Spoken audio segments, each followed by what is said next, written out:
Je suis Assoumou Ngoran, Roger Martin Emmanuel, administrateur principal de l'ONG Notre Nation, qui existe depuis 1996 et essaie d'apporter une contribution à la cohésion sociale en Côte d'Ivoire. Et à cette occasion, nous avons à plusieurs reprises interpellé les gouvernants, la société civile, afin que chacun, en ce qui le concerne, joue le rôle qui est le sien. La crise de 2014, pour nous, à l'ONG Notre Nation, n'était pas une surprise. Parce que dès 1996, nous avions déjà senti que les germes de la division, de la violence, étaient présents dans notre pays. Et nous avions mené plusieurs actions pour sensibiliser les uns et les autres. Malheureusement, notre voix n'a pas été suffisamment forte. En tout cas, on n'a pas été entendu. Et ce qui devait arriver est arrivé. Pendant la crise, au plus fort de la crise en 2011, nous avions pris le risque d'interpeller encore une fois les acteurs politiques en disant que c'est Dieu qui donne le pouvoir et que si Dieu a prévu que quelqu'un soit président, personne n'y pourra rien, mais qu'il n'y avait pas pour cela lieu de détruire le pays, étant entendu qu'il est beaucoup plus facile de détruire que de construire.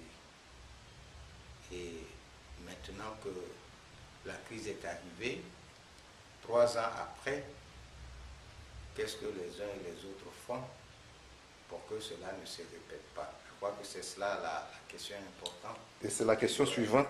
Et quelles sont les leçons qu'on doit tirer de cette crise? D'abord, les leçons que moi je tire de cette crise et les autres membres de l'ONG Notre Nation avec moi, c'est que la diversité religieuse, ethnique, en d'autres pays est une richesse. En tout cas, ça peut être une richesse. Aux États-Unis, on le voit. Au Canada, on le voit. Tant et si bien que les gouvernements de ces pays mettent un accent particulier à créer la diversité en faisant venir des peuples d'autres régions du monde, parce que chaque peuple apporte son génie propre. Chez nous en Afrique, malheureusement, nous ne savons pas gérer la diversité et c'est devenu comme une malédiction. Et tout ce qui nous arrive aujourd'hui est un peu vient du fait que nous ne savons pas gérer cette diversité-là. On a vu au tout début du mandat du président actuel qu'on a inventé un nouveau mot, le rattrapage.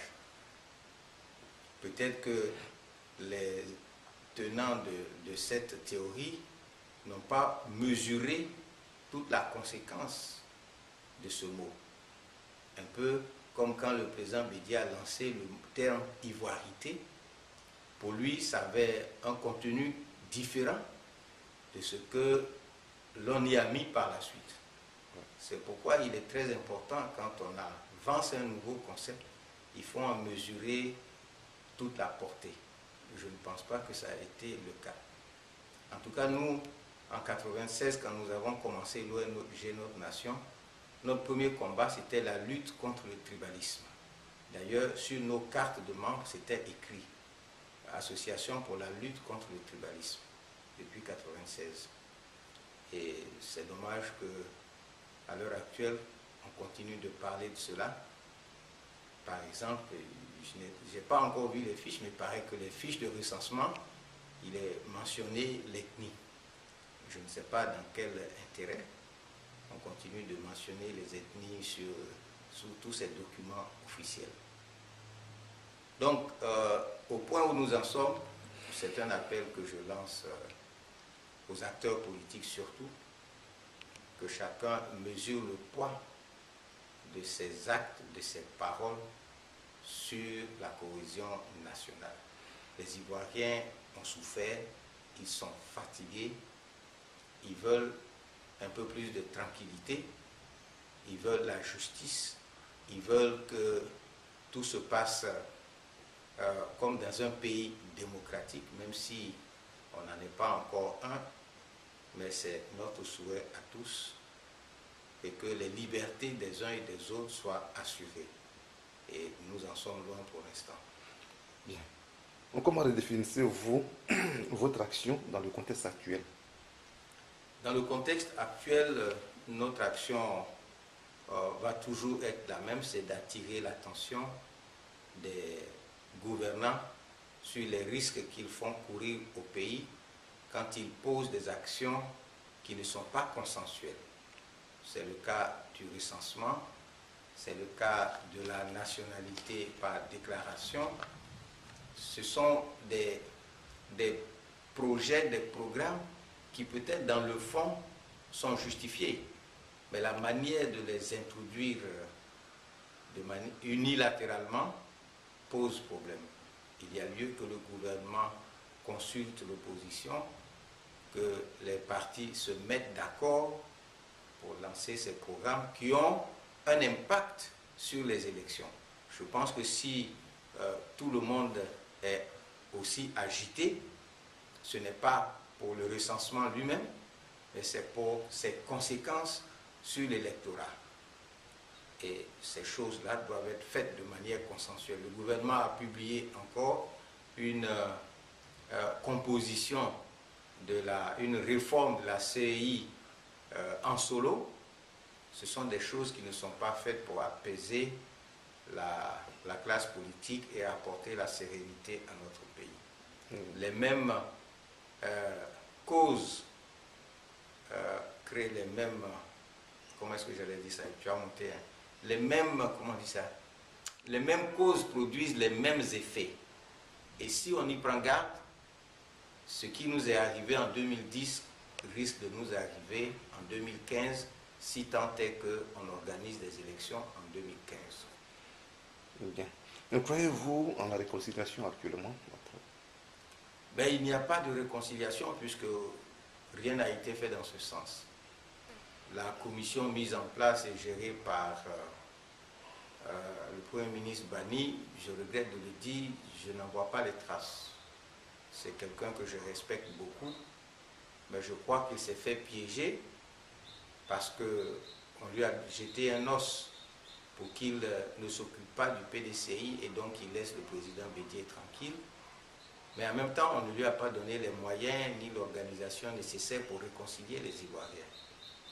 Et c'est dommage qu'ils ne le disent pas, parce qu'à un moment donné, quand on a une mission qu'on ne peut pas l'accomplir, parce que celui qui vous envoie en mission ne vous laisse pas les moyens nécessaires pour le faire, il faut démissionner. Et en Europe, il aurait démissionné depuis longtemps, mais nous en Afrique, on est comme ça. Alors, que pensez-vous des 3 années de gestion du président Ouattara? Je crois qu'il y a beaucoup d'agitation, mais concrètement, je dis quel gâchis, parce que ce gouvernement est arrivé à un moment où on a annoncé, tambour battant, des choses extraordinaires, des moyens qu'on n'a jamais vus en Côte d'Ivoire. Et malheureusement, pour l'instant, ce n'est que de la poudre aux yeux. Les projets qu'on voit, c'est les anciens projets du gouvernement Gbagbo. Pour l'instant, on n'a rien vu de concret. Bon, peut-être que les 2 ans qui viennent vont nous réserver autre chose. Sinon, pour l'instant, ce qu'on a vu, c'est les gré à gré. C'est des choses, les b.a.-ba de la bonne gestion ne sont pas respectés. C'est dommage de le dire comme ça. On va penser que j'épouse les thèses de l'opposition, mais moi j'essaie d'être le plus objectif possible. Malheureusement, c'est ce que je constate et c'est ce que je dis. Pourquoi le recensement général de la population fait tant couler d'encre? Le recensement, d'abord, il arrive à un moment où la situation n'est pas apaisée. Il y a des personnes qui sont encore en exil, il y en a en prison. On est en train de compter les Ivoiriens. Et ceux qui sont en exil, ce n'est pas des Ivoiriens. Il aurait fallu faire en sorte que tout le monde rentre, que la situation soit apaisée. On a déjà fait des recensements en Côte d'Ivoire, ça n'a jamais posé de problème, personne ne s'y est opposé. Donc, il faut détendre l'atmosphère. Le gouvernement doit détendre l'atmosphère. Faire sortir ceux qui sont en prison, ça fait 3 ans sans jugement, ce n'est pas acceptable, ce n'est pas normal. Il faut libérer les propriétés des personnes, les propriétés qui sont occupées, ça n'est pas normal. Il y a des comptes qui sont bloqués depuis longtemps, des familles qui meurent, ce n'est pas normal.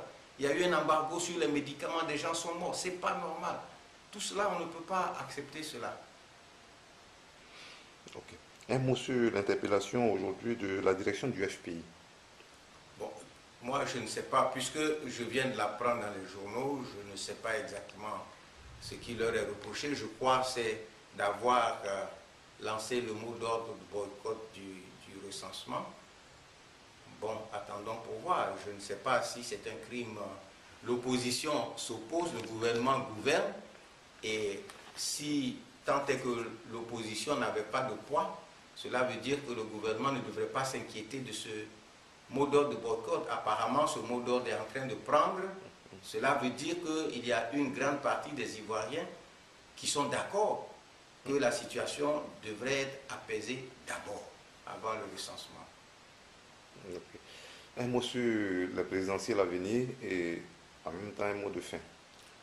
Les présidentielles à venir, logiquement, c'est en 2015, mais est-ce qu'il y aura des élections en 2015? Est-ce que la situation est suffisamment clarifiée pour faire des élections qui ne seront pas contestées? J'ai dit tout à l'heure que les mêmes causes produisent les mêmes effets.